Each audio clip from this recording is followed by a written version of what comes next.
Okay, good evening and welcome to your career in a few minutes, insights into the success secrets of Nigeria's corporate leaders. Today I have with me Ehia-Williams Erhaboh, Chief Transformation Officer, Interswitch Group. Ehia, you're welcome. Thank you, Shay. Good to be here. All right, great. So tell us quickly, what do you do right now as a corporate leader in Nigeria? Okay. So currently I'm Chief Transformation Officer for the Interswitch Group, and in that role, I help to prepare the organization for the future. So as someone who drives transformation, you get to look at where exactly should this organization be when we talk about the future, because environment is constantly changing, things are happening very quickly, and typically organizations would need leaders that can help them transition through these changes and help position them for the future that they desire. So in a nutshell, that's what I currently do for the Interswitch Group. Great, okay. So as a C-suite executive, what would you say has been your biggest success factor looking at your career from inception up till now? Well, to be honest, just thinking about it, I would say that the biggest success factor for me so far has been the ability to adapt. We started out our career back then in banking, and of course, you've seen the transition that banking in Nigeria has undergone. The reality is banking of 20 years ago, it's not what it is today. And the truth is, I still have people that we started out our careers together that you will see that not much change has happened. It's still almost the same way of thinking, the same way of running their careers that you still see them practice today. But quite early enough, I got skills that was able to help me adapt and to constantly see trends and to see that, yes, the world was changing. And through the years, I've been able to adapt to these changes. I've gone through a career that has seen me play different roles, and through all of these roles, I've got experience and I've constantly transitioned from one role to the other. So I would think that the biggest success factor for me has been the ability to adapt to a fast-changing world. Okay, great, interesting. So what would you say are some of those key skills that you developed probably early in your career, or maybe you developed somewhere along the way that has really helped you to grow in your career, both soft skills and hard skills? What would you say are some of those skills very critical that you think a young person should develop quickly, or maybe sometime in the career path?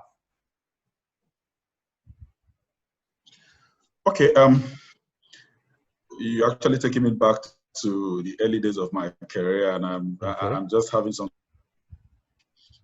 I know quite early on in my career, I made a lot of investments in books that helped me develop my critical thinking skills.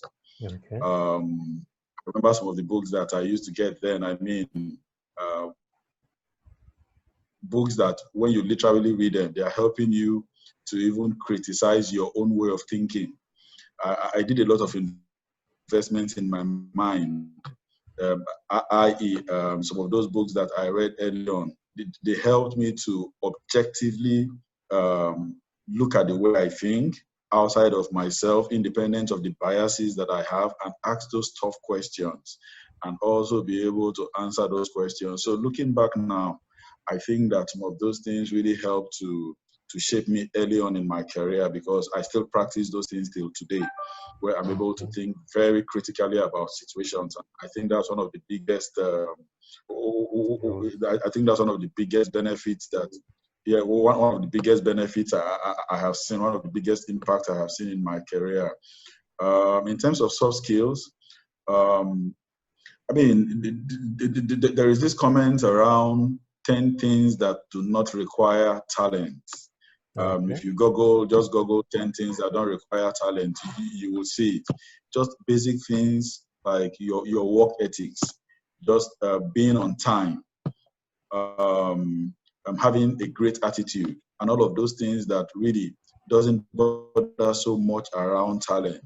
When you practice some of these very soft things, people know you for doing much more than you are asked to do. Just having that attitude of doing much more than you are being asked to do. People know you for wanting to do a good job. And to be honest, beyond all the talents, beyond any talents that you can think of, some of those softer things are things that will really propel you on your career path. And I have seen it actually help me on my path as well. Okay, great. Okay, so on the back of that, what would you say has been more valuable in your career? Would you say it's been your education or the experience? So you've grown, you did mention that you were first in the banking industry. Now you are in FinTech. Would you say your education, so I know you do have an MBA, or would you say it's been the experience you've gathered over the years? What has been more valuable in your career, education or experience? To be honest, I would actually think that education and experience are two sides of a scale. And for a balanced career, you need a good mix of both. So I really would not say that education is more important or your experience is more important. I would think that for a great career, you actually need a very good mix of both, and you're able to then create a balance. Education on the one hand, and your experience on the other hand. And to be honest, I actually have a good mix of both. Yes, so I'm quite focused on understanding the theory. I'm quite focused on academic excellence. I belong to many professional organizations. I want to understand the research behind some of the practices. I want to understand the principles. But on the other hand as well, I also want to see how this works in practice, which then builds up the experience. So I think it's a combination of both. I really wouldn't say that education is more important than experience, or experience is more important than education. For a balanced career, you actually need both. Okay, so you'd say they work together. So you need a healthy mix of education, what we call maybe formal education or some form of study, and then on the field experience as well. Okay, great. Correct. All right, so looking back, one would say, okay, where you are now, you're a C-suite executive, and you're doing quite well. What would you say were the mistakes, if any, that you made early on in your career? And in addition to that, what would you do differently if you could go back in time, as far as your career is concerned? That's actually an interesting one. Yes, it is. Yeah, to be honest. But looking back, sometimes in your career, you make decisions, and I mean, generally in life, you make decisions, and then these decisions turn around to make you. And many times at the earlier stages of your career, when you make decisions, because you're young, you may not consider all of the facts. You are strongly opinionated on some of the things that you really want to do, and some of these decisions could turn out to really hurt you. One of the decisions that, if you ask me now, if I would ever, if I had an opportunity to do it all over again, if I would do it that same way, was actually my decision, interestingly, to go do a full-time MBA. Yes, so I left my job. I was away for about 2 years to go and do a full-time MBA, and came back. The truth is, today, there are several options that you could use to get a sound education, and your career is also going on. Yeah, so coming back, at the heat of the global financial crisis in 2008. And it wasn't really easy integrating back into work. But thankfully, after about a year, I was able to get integrated back. Looking back, maybe maybe it wasn't necessary, because I still would have been able to get sound education without having to be away from work for about 18 months to 2 years, and still have been able to continue on with my career. So if you ask me, I think that that's one decision that if I were to make, I probably would not want to do that again. Okay. Okay. So also quite related to that. So what would you say, if you can pinpoint a particular decision that you would call the very best decision you ever made career-wise, and maybe the worst? I don't know if the MBA decision would be what you call the worst. Maybe not. But if it is, then that's fine. But do you have what you can say is the best decision you ever made career-wise, and then one that is the worst, just to give guidance to those that may be watching this? Okay, so just a point of correction. The decision to do the MBA wasn't my worst decision. Okay. It was the decision to go do a full-time, to leave work and go do a full-time MBA program. At the time, you know, sometimes in your head, you just think that by the time you go, you come back, you just imagine a flow. And that flow really didn't happen. Immediately I got back, it just didn't flow that way.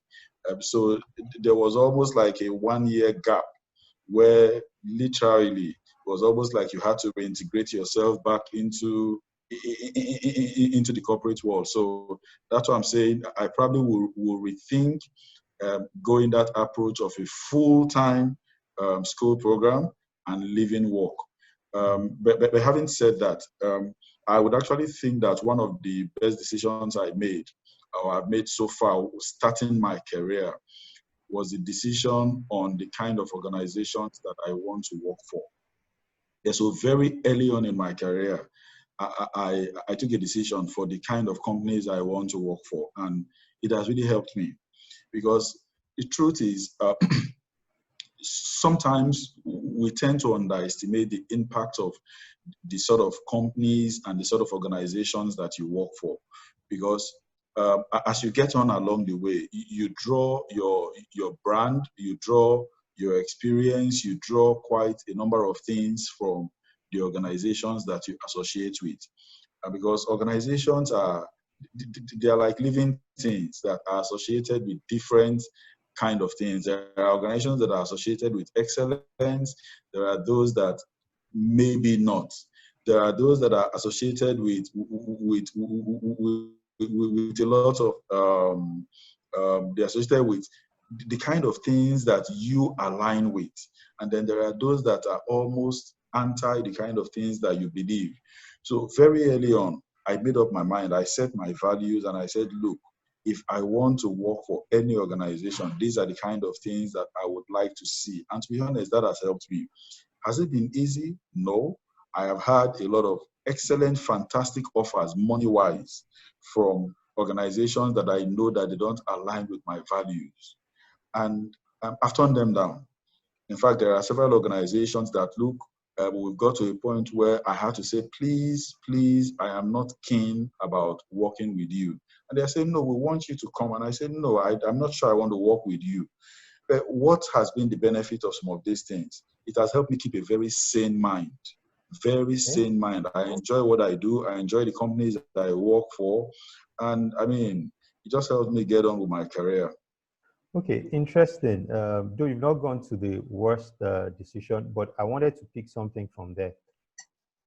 Someone may say that, do I really have a choice in the organization that I choose to work for? Someone is saying jobs are difficult to find out there. Does a beggar have any choice? That I'll just go for anything that comes my way. So are you saying that you would wait even while you do not have anything in hand and say, no, I don't want to work for this kind of organization? Okay. Someone would wonder about that. So you're going to, let an opportunity pass by because that organization doesn't fit the kind of organization you want to work for. Is that? Well, I do understand that people may find themselves in different circumstances in life, and sometimes we make decisions out of the circumstance that we will find ourselves.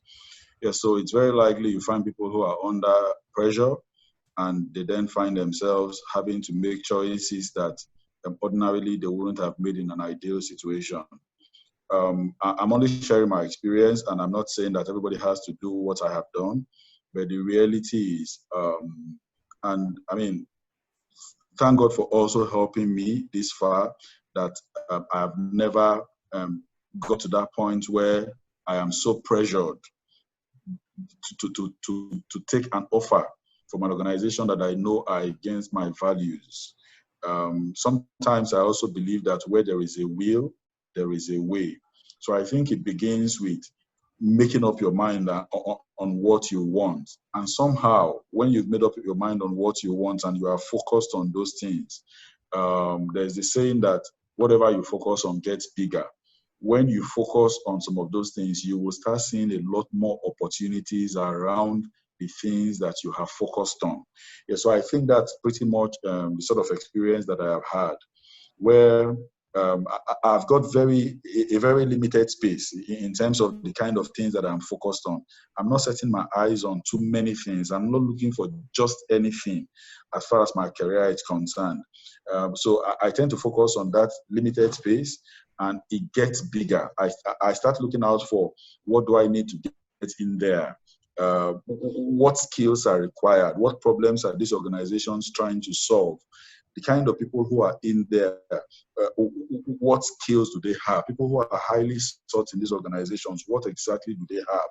And all those sort of things. And I tend to then prepare myself to be able to take on some of those things. And yes, like I said, that may not be what everybody may do, but for me, it has worked, and God has also helped me in upholding and living by those decisions that I have made. All right, great. Okay, so as we begin to wind down, now you are a C-suite executive at a top organization in Nigeria and across Africa. What advice will you give someone that wants to be in this kind of role maybe in a few years from now, in terms of professional development? What do I need to do to be the Chief Transformation Officer of a top or probably the foremost FinTech company in Africa? And what professional associations do I need to join? What certifications do I need to take, and so on and so forth? Well, what you need to do it's quite obvious, to be honest, because the information is everywhere.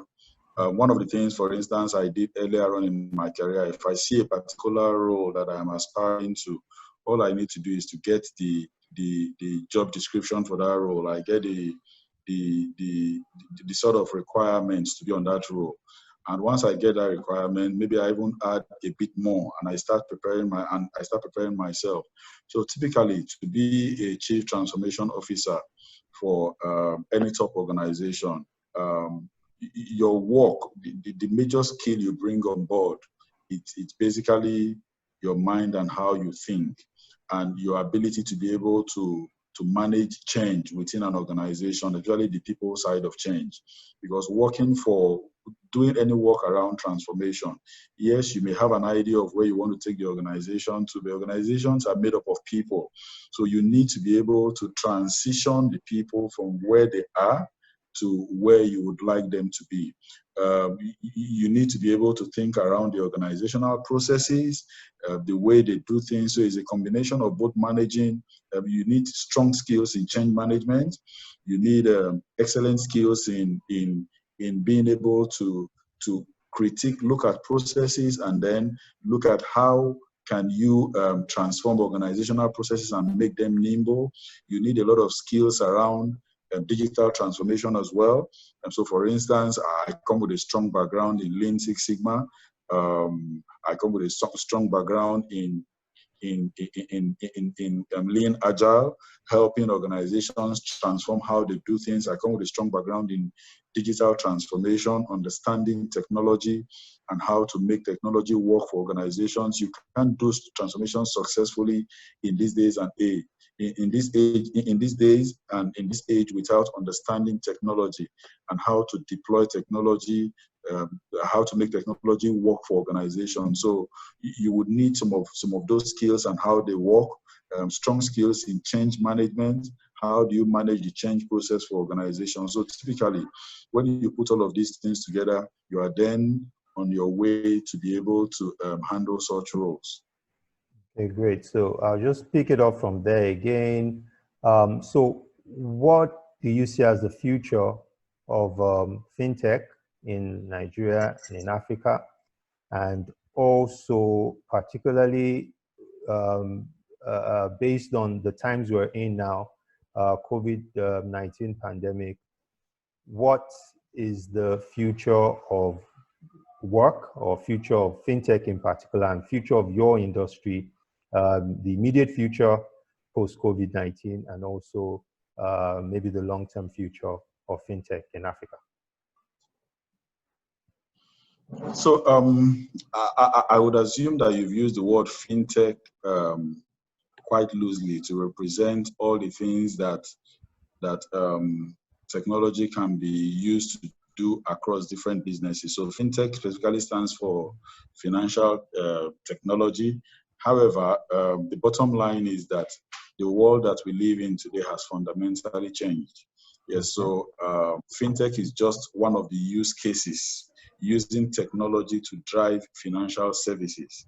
I mean, there's edutech, where you use technology to drive education. There's agri-tech, you use technology to drive agriculture. There's reg-tech, you use technology to drive regulation and all of those sort of things. So fundamentally, we live in an age where technology has changed the way we fundamentally live and interact. And that's not in doubt. I mean, we see it all around us. I think that the future actually belongs to people who understand this and are quickly able to take advantage of the opportunities that technology presents, irrespective of your industry, whether it's entertainment, whether it's hospitality, whatever industry you find yourself, understanding the role that technology can play, and then you quickly leverage it. The truth is, all the technology that we need to be able to transform the various industries we find ourselves today, the technology is available. Just need people who understand it and are able to leverage it, whether it's in politics, whether it's in governance and all of those sort of things. The technology is available. So not just for FinTech, it's across every single industry. This technology can be deployed and can cause massive changes, because the world that we live in today, they say it's a VUCA world. It's highly volatile with a lot of uncertainty, complexity, and ambiguity. But you see, with technology and the speed at which technology moves, you are able to literally transition yourself through all of the changes that will come as we get along. All right, great. Thank you so much. One last question. What inspires you? And what would you say? Do you have a particular quote that motivates you, or should we say, do you have a life mantra? What guides you, you know, as a person? Okay, in terms of a quote, I know that one of the quotes I use quite often, and I've used it for years until today, still inspires me, is the quote by Albert Einstein, that when the solution is simple, God is answering. I'm inspired by simplicity, because I believe that in simplicity lies the solution to many of the that we are seeking. And so the way the human mind is framed, especially in this part of the world, we are framed to think in very complex ways. In fact, we can actually take things that are simple. We specialize in taking things that are simple and making them complex. Yeah, but like Albert Einstein did say, that when the solution is simple, then God is answering. But to get to that state where you are able to embed simplicity in your way of thinking is not that easy. So it's not that easy to be able to embed it. It's some hard work to embed simplicity, just to look at a scenario and you're able to just look at it from first principles. Just think simply from first principles. What is this? What problem are we trying to solve? Just in the very, let's not overcomplicate this. And all of those sort of simple thinking. Yes, so in terms of the favorite quote, I would think that that's one of my favorite quotes, that when the solution is simple, God is answering. I'm inspired by the works of people that believe in excellence, and most importantly, I'm inspired by my relationship with God. I hold that very dearly. Yes, so yes, that's it. All right. Thank you so much, Ehia-Williams Erhaboh. It's been a wonderful time talking with you this last few minutes. And thank you for honoring our invitation. And we wish you all of the best in your career and in life generally. Thank you so much. And Thank you, Shay. Thank you. all right then, cheers, and see you later.